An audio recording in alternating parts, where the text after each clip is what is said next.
आज हम जो इतिहास पढ़ते हैं, क्या उसकी बुनियाद सत्य के आधार पर की है? यह सवाल अक्सर हमारे मन में उत्पन्न होता है। न जाने क्यों ऐसा लगता है कि प्राचीन भारत की खोज आज भी अधूरी है।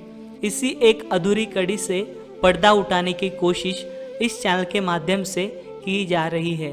दुनिया भर के इतिहासकारों के अनुसार अब तक 3 स्थानों को कुशीनगर या फिर कुशीनारा के रूप से पहचाना गया है। पहला कुशिया, जो कि उत्तर प्रदेश में स्थित है, और दूसरा बिहार राज्य का सिवान जिला, और आखिरी बिहार के मुजफ्फरपुर अंतर्गत कुशी गांव। प्राचीन कुशीनगर, जहां तथागत बुद्ध का महापरिनिर्वाण हुआ, वह सिवान यहाँ होने का दावा किया जाता है। उसकी जानकारी आज हम लेने वाले हैं। आज हम बिहार राज्य के सिवान जिले के जीरादोई में स्थित किशुनपुर तित्रा गांव में स्थित स्तूपों और अवशेषों की जानकारी लेने वाले हैं। यह सिवान किस आधार पर प्राचीन कुशीनारा कुशीनगर से मिलाप खाता है, इसकी खोज आज हम लेने वाले। चलिए यह वीडियो हम शुरू करते हैं।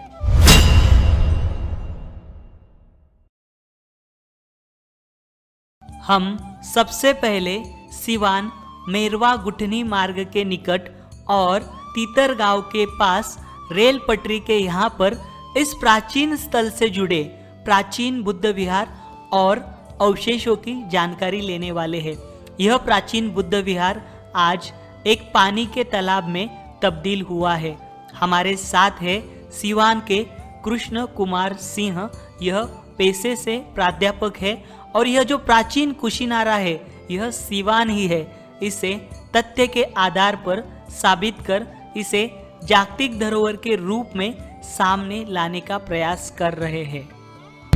अभी हम आए हुए हैं उस जगह पर जो कि प्राचीन काल का कुशीनारा या फिर कुशीनगर हुआ करता था, ऐसे दावा जिन्होंने किया है। हमारे साथ है कृष्ण प्रसाद सिंह सर। तो यह इस जगह की जानकारी हमें देने वाले हैं कि किस प्रकार से यह जो क्षेत्र है, यह कुशीनारा, यह जो क्षेत्र प्राचीन काल का था वह यही है और इसी की ओर इशारा कर रहे हैं। सर, सबसे पहले अभी हम जहाँ पर आए इस स्थल के बारे में जानकारी दीजिए। देखिए, जो पुस्तकों में वर्णित है त्रिपिटक के अनुसार, और जितने भी बड़े बड़े इतिहासकार हुए, जो ए कनिंघम के समकालीन डब्लू हुए थे, डब्लू हुए से लेकर doctor BP Sinha, DR Patil, Jagdishwar Pandey, जितने लोग हैं, सारे लोगों ने कहा कि सिवान में तीतर स्तूप है और उसी तीतर स्तूप के निकट भगवान बुद्ध का परिनिर्माण हुआ था।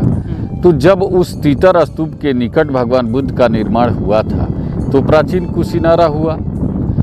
इस स्थल के बारे में मैं बता रहा हूँ कि ये जो अभी आप तालाब देख रहे हैं, देखिए यहाँ पर ये तालाब, एक्चुअली ये तालाब नहीं है, ये एक बौद्ध विहार था। और जब रेलवे बना यहाँ, तो रेलवे तो 1884 ईस्वी में बना। उसके बाद 2000 के बाद ये यहाँ डबल हुआ। तो लोग क्या किए कि ईस्वी में से मिट्टी काटना शुरू किए। जब मिट्टी काटना शुरू किए ठेकेदार रेलवे के, तो इसमें से बहुत बड़ा बड़ा ईंट निकला। तो कोई समझ नहीं पाया, उस ईंट को लोग क्षेत्रीय लोग लेकर चले गए। ये जो अभी आप देखेंगे कि 80 फीट लंबा वहाँ दीवार है, दीवार दिखता है। और 2018 में भारतीय पुरातत्व विभाग के लोग यहाँ पर परीक्षण उत्खनन का कार्य किए। फिर उसमें क्या पाए उन्होंने? तो वहाँ बगल में एक भवनाशेष मिला, जिसको वे लोग बताए कि जो नालंदा में जो भवनाशेष है उसी का ये रूप है। और ये फर्श विक्त मिला, उसमें फर्श भी किया हुआ था। अभी तो पानी में डूबा हुआ है, आप देखेंगे जब सूख जाएगा तो यहाँ भी ये इस स्थल पर, यहाँ पर ये जो सामने देख रहे हैं, यहाँ से लेकर जहाँ पानी है, ये 30 फीट लंबी गिरा हुआ दीवार है। लगता है कि ये गिर गया है, लेकिन ईंट अभी आप नहीं देख पाएंगे चूँकि इसमें पानी है। तो भारतीय पुरातत्व विभाग के लोग तो यही बताए कि ये कुषाण और गुप्ता पीरियड के मिश्रित ईंट है। मैंने मिश्रित ईंट है, मैंने कहने का माने कि नीचे कुषाण का है, ऊपर गुप्ता पीरियड का है, मतलब वो स्तर के हिसाब हाँ से स्तर के। उसके बाद इसमें कुछ ईंट ऐसे मिले जिसको ये लोग बताए कि ये मौर्य कालीन ईंट है। वो बहुत मोटा मोटा ईंट था, उसको ये लोग बताए कि मौर्य कालीन है। तो हम लोग तो जो इतिहासकार बताते हैं, जो भारतीय पुरातत्व विभाग के लोग बताए उसके अनुसार, और वर्तमान में ये खतियान में भी ये तालाब नहीं है, खतियान में ये खेत दिखाता है, खेत दिखाता है। इसका मतलब ये हुआ कि पहले ये खेत हुआ करता था। और सबसे बड़ी बात है कि जो यहाँ पर भवन नीचे दब गया, भवन दबने का कारण है कि यहाँ उत्खनन में बाढ़ का स्रोत मिला, बाढ़ का गुप्ता पीरियड के बाद। तो जो शंकर शर्मा जी पुरातत्वविद थे, उन्होंने कहा कि इस इलाके में भयंकर बाढ़ आया था और उस बाढ़ के चलते यहाँ के जो भी भवन थे वो नीचे दब गए हैं। ये उनका तर्क था। तो उन्होंने वैज्ञानिक तर्क है, चूँकि वो भारतीय पुरातत्व विभाग के हैं, उन्होंने बाढ़ के जो अस्तित्व को वहाँ देखा, उसका वो अपने प्रतिवेदन में भी वर्णन किए हैं। और पटना में जो सेमिनार हुआ वहाँ भी इस उत्खनन का चर्चा किए हैं कि गुप्ता पीरियड के बाद जो एकाएक लोग विलुप्त हो गए, तो लोग कहते थे कि युद्ध के द्वारा लोग का नष्ट हुआ है, लेकिन उनका तर्क है कि नहीं, ये तीतर स्तूप का परीक्षण उत्खनन बता रहा है कि भयंकर बाढ़ आया था। जिस सतह पर यहाँ बाढ़ का मिला है वहीं वैशाली में भी मिला है, वैशाली के भी उत्खनन में मिला है। ये बात उनका है। और इस पर सेमिनार में वो इस पर एक आर्टिकल भी प्रस्तुत किए थे। तो इन सब बातों से ये है कि ये पूर्व में बौद्ध विहार था और आज इसका तालाब में रूपांतर हुआ है। तालाब। इसके बाद हम देखने वाले हैं जहाँ पर तथागत बुद्ध का निर्माण हुआ था। और हाँ, जो तीतर स्तूप के नाम से जाना जाता है वहाँ हम लोग चले। चलिए तो उसकी जानकारी लेते हैं। यहाँ से रेलवे पटरी क्रॉस करते हैं और पास ही में यहाँ पर हाल ही के समय में कुछ कार्य भी हुआ है, उसकी भी जानकारी लेंगे। हम इसी सीवान मेरवा गुटनी मार्ग से आगे तीतर गांव में जाने वाले हैं। यहाँ पर हमें तीतर स्तूप का एक बोर्ड दिखाई देगा। हाल ही में यहाँ पर यह जो प्रवेश द्वार है इसका निर्माण कराया गया है और यहाँ पर इसका उद्घाटन यानी कि शिलान्यास भी हुआ है। तो चलिए आगे और जानकारी लेने की कोशिश करते हैं।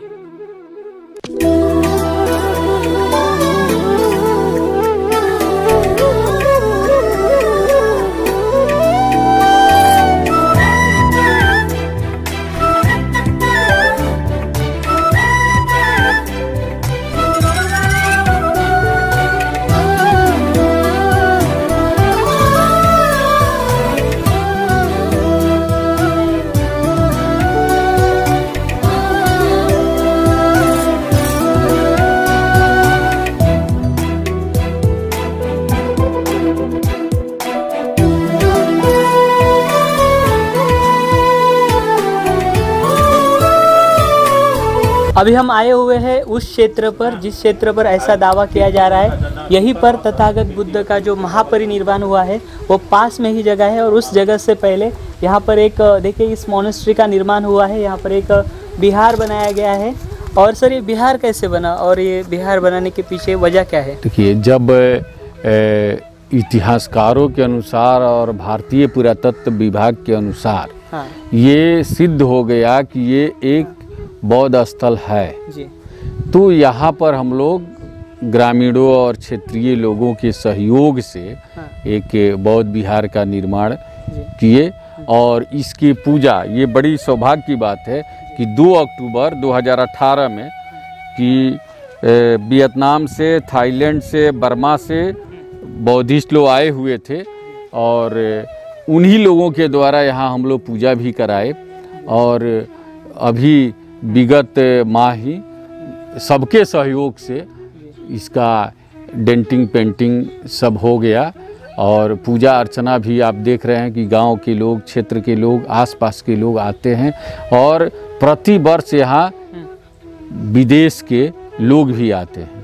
ये तो कोरोना के चलते इस बार लोग नहीं आया, नहीं तो यहाँ बोधि चीता माता जो वियतनाम की है, अभी वर्तमान समय में श्रीलंका में हैं, उनका ये था कि 50 देश के लोग यहाँ लाने वाले थे, लेकिन कोरोना के चलते लोग नहीं आ पाया। लेकिन लोग आएगा भी, चूँकि यहाँ आगे आप देखेंगे कि साधना स्थल है। साधना में जितने लोग यहाँ साधना करते हैं वो यही बताते हैं कि इस जगह का जो वाइब्रेशन है बहुत मजबूत है, और जो साधक यहाँ बैठकर साधना करेगा उसको जल्दी से सिद्धि मिलेगी। और सबसे आश्चर्य की बात कि जो वियतनाम की बोधि चीता माता जब यहाँ साधना की, उनके साथ तमाम बौद्ध भिक्षुक लोग थे, तो बोधि चीता माता रोने लगी और रोते हुए वह कही कि जिस जगह का तलाश था आज वह मेरा तलाश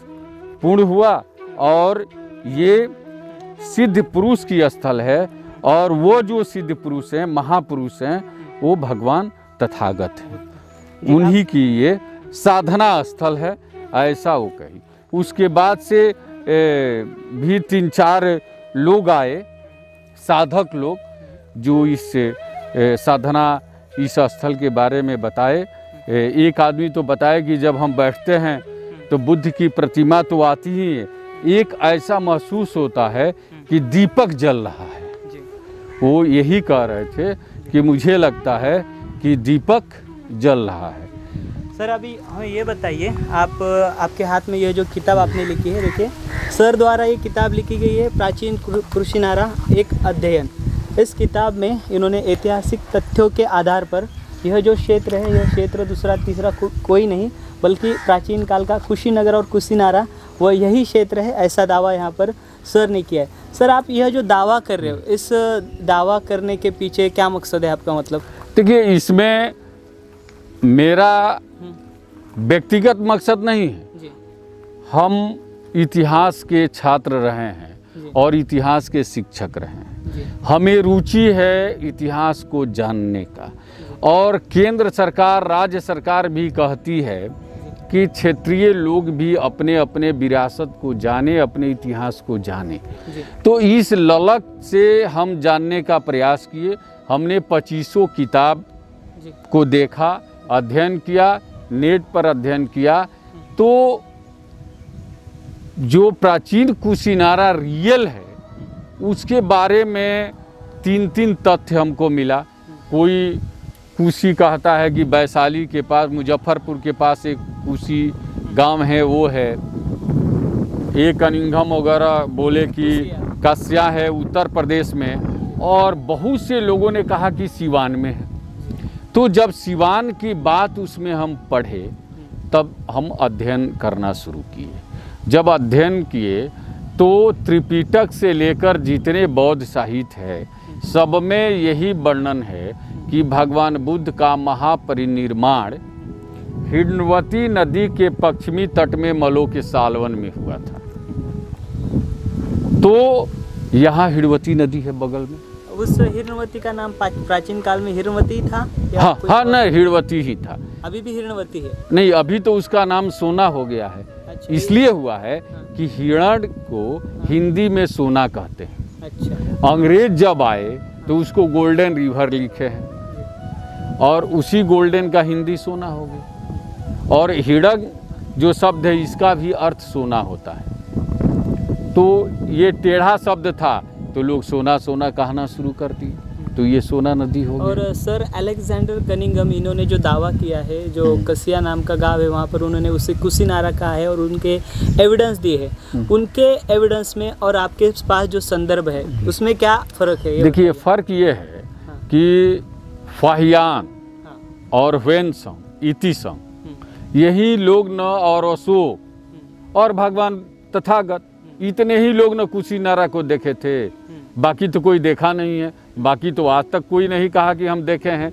देखने में स्वयं भगवान बुद्ध देखे हैं। उसके बाद उनके 300 वर्ष बाद अशोक आए, अशोक देखे। भगवान बुद्ध के 1000 वर्ष बाद फाहियान आए, वो वर्णन किए हैं कि हम कुशीनगर में गए थे। उनके 1200 वर्ष बाद ह्वेनसंग आए, वो कहे कि हम देखे हैं। उनके 1500 वर्ष बाद इतिसंग आए, वो कहे कि हम देखे हैं। बाकी यही लोग ने लिखा है। जो वर्णन है वो वर्णन किस तरीके से उनका जो वर्णन है वह वर्णन जो कास्या है वह नहीं मिला है। जैसे तीतर स्तूप वहाँ नहीं है, वहाँ नहीं है। और जो स्तंभ 2 स्तंभ का चर्चा फहियान किया है, ह्वेनसंग किया है कि अशोक स्तंभ वहाँ नहीं मिला। यहाँ मिले हैं आपको? नहीं, यहाँ भी स्तंभ तो नहीं मिला है, अभी उसकी तलाश है। लेकिन वहाँ जिसको इतना उत्खनन हुआ वहाँ तो मिलना चाहिए। दूसरी बात कि वहाँ के जितने भी पोटियर्स मिले हैं या एविडेंस मिला है सब 10वीं और 12वीं सदी का मिला है। यहाँ पर कौन से शताब्दी? और यहाँ पर आपको 6ठी शताब्दी का मिला है। तो दोनों में तो बहुत ना अंतर है, हजारों वर्ष का अंतर है। तो उससे तो हजारों वर्ष पुराना ये जगह है और भगवान बुद्ध का काल 2500 वर्ष का है। तो ये तो उनका काल है, उनके काल के पहले लोग यहाँ नहीं थे, यहाँ थे। तो भारतीय पुरातत्व विभाग जो यहाँ पर परीक्षण उत्खनन की तो वो पाई कि ये 2500 वर्ष पुराना है और मानव गतिविधि यहाँ था, यानी लोग यहाँ थे। तो उसके अनुसार लग रहा है कि उससे पुराना है। दूसरी बात, नदी की जो चर्चा की गई है तो ककुथा नदी और हिड़वती नदी, ये दोनों नदी सिवान में है। ककुता नदी वहाँ पर भी है कुशीनारा में जो तो वो तो राप्ती को ना लोग कह देते हैं कि ककुथा है। अच्छा। राप्ती जो है उसी को लोग कहते हैं कि ये ककुथा है। और ककुथा में क्या अंतर है?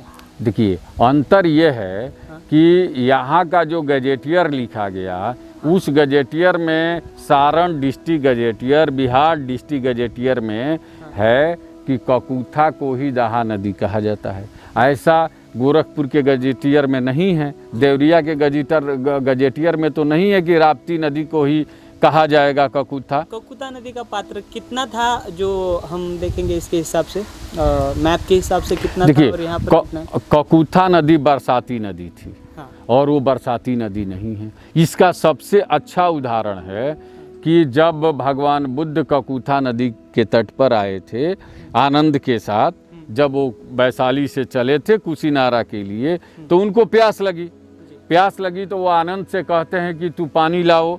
तो आनंद कहता है कि महाराज इस नदी से 500 बैलगाड़ी गुजरी है और ये नदी का जो जल है वो गंदा हो गया है, हम आगे दूषित हो गया, हम आगे चलते हैं तो हिड़वती नदी में हम लोग पानी पिएंगे।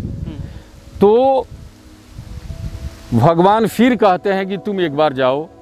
तो वो जाते हैं, भगवान का चमत्कार होता है, पानी साफ हो जाता है, पानी लाया जाता है, भगवान पीते हैं। और वह मलपुकस था, मलपुकस जो व्यापार करता था, वह कुशीनगर से पावा को जा रहा था व्यापार करने के लिए।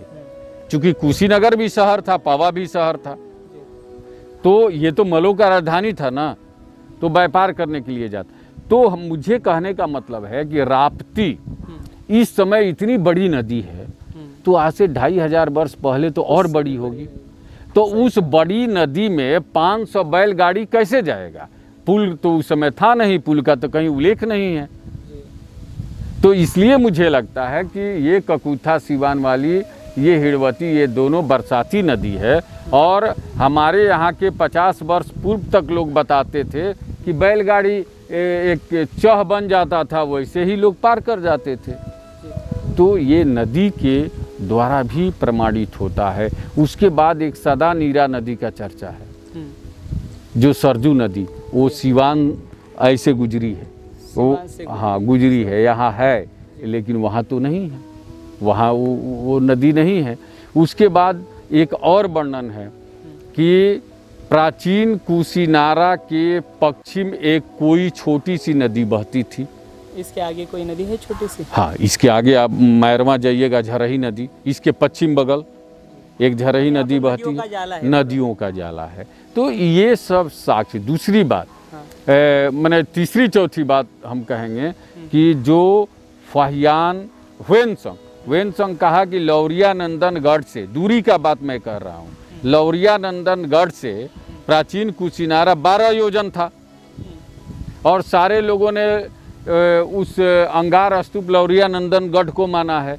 तो लौरिया नंदनगढ़ से ये सिवान यानी तीतर स्तूप की दूरी 12 योजन आज भी है। 12 योजन का मतलब हुआ 148 किलोमीटर और उसका केवल 4 योजन है, मतलब ये परफेक्टली हाँ, मैच हो रहा है। केवल 4 योजन। दूसरी बात कि पावा से कुशीनारा का दूरी 2.25 गोइतू यानी 13 किलोमीटर।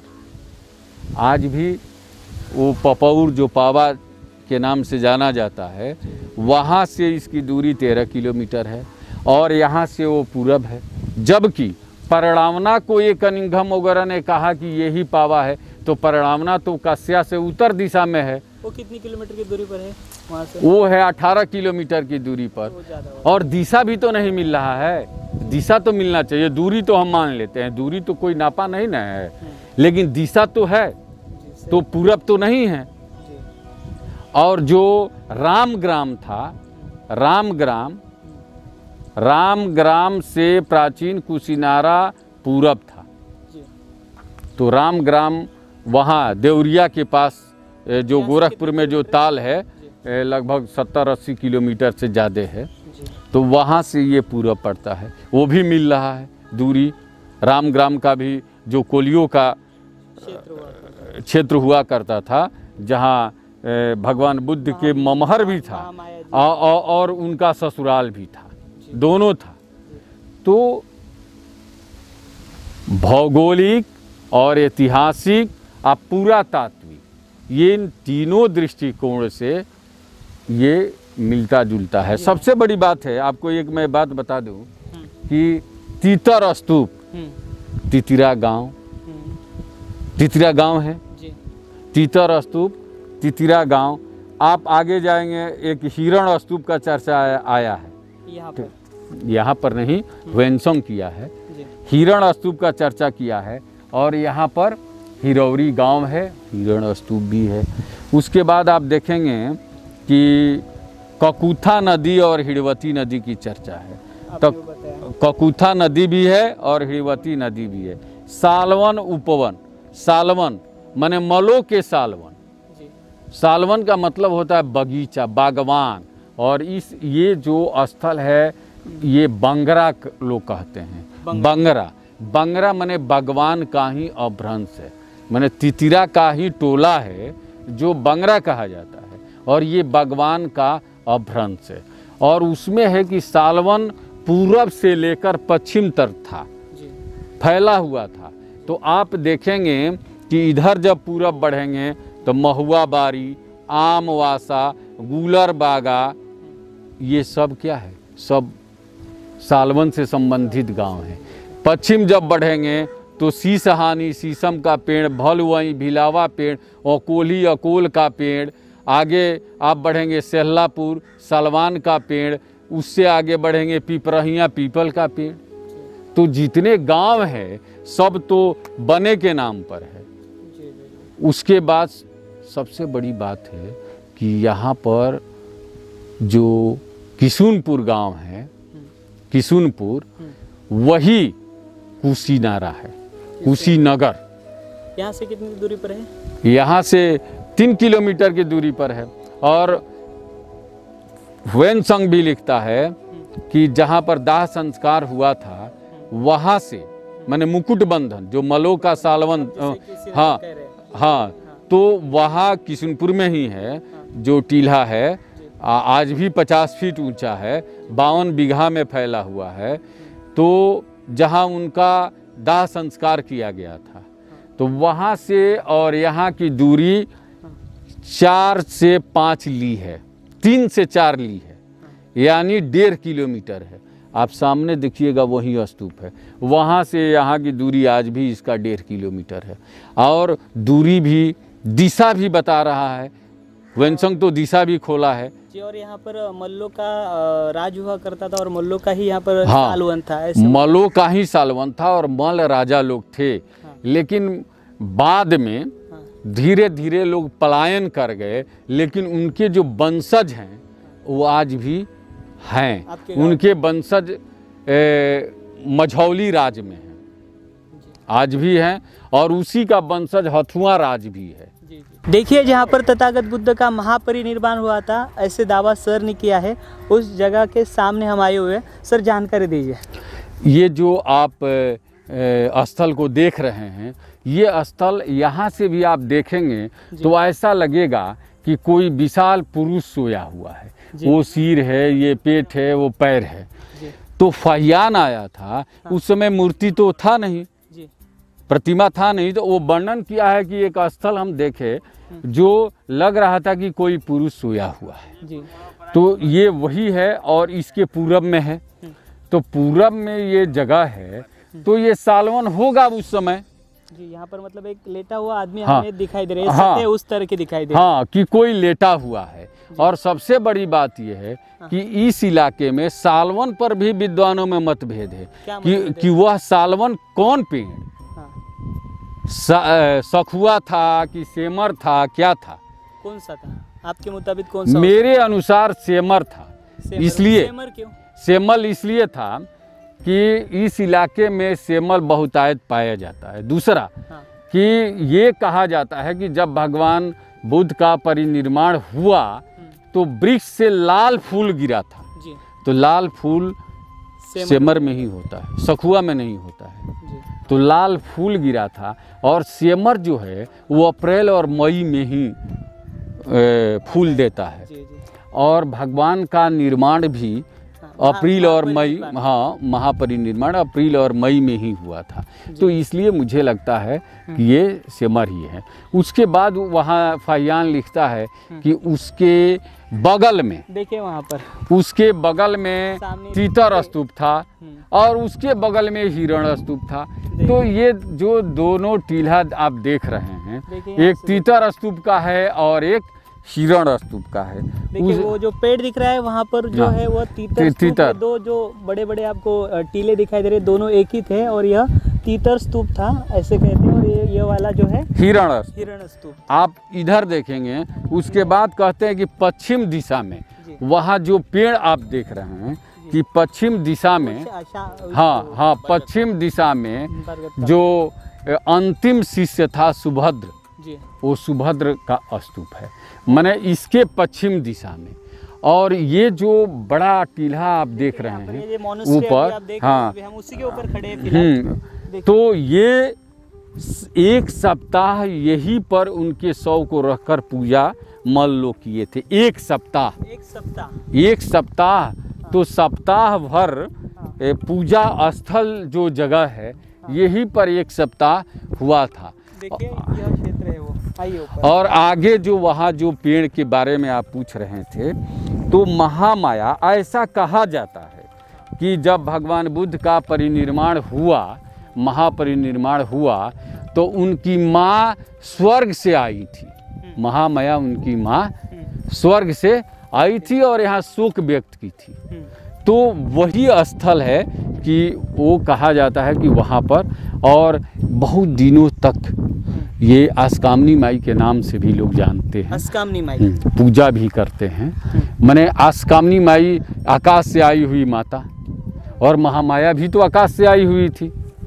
तो इन सारे, तो उसके बाद जो ब्रजपाणी मल था जिसका गदा गिरा, ब्रजपाणी, तो वहाँ एक बाड़ी गढ़ बोलते हैं वो, हाँ, वो जो आप देख रहे हैं, वो पेड़ नहीं देख रहे हैं जी, हाँ, दिखा ना। हाँ, तो उधर से कुशीनारा तो वहाँ था ना जी। ये तो मलों का सालवन था और राज्योद्यान भी था जी। ये मलों का राज्योद्यान था, मल राजाओं का जी। और एक सबसे बड़ी बात है कि फाहियान लिखता है कि हम गए थे तो माला नामक एक नगर था, माला नामक जहाँ उनका निर्माण हुआ था। तो माला का अर्थ होता है समीप के गांव का वन, समीप के गांव का वन, वन माने भगवान। तो फाहियान के अनुसार भी ये भगवान है। और सर अभी इस क्षेत्र के बारे में जानकारी दीजिए। देखिए यहाँ पर कुछ साल पहले उत्खनन किया गया हाँ, 2018 में यहाँ उत्खनन हुआ तो ये परीक्षण उत्खनन हुआ। यहाँ ये देखा गया, मैंने भारतीय पुरातत्व विभाग ये देखना चाहती थी जब हम उसको क्लेम किए थे, निवेदन किए थे कि भाई ये बौद्ध स्थल है, आप इसकी जांच कीजिए।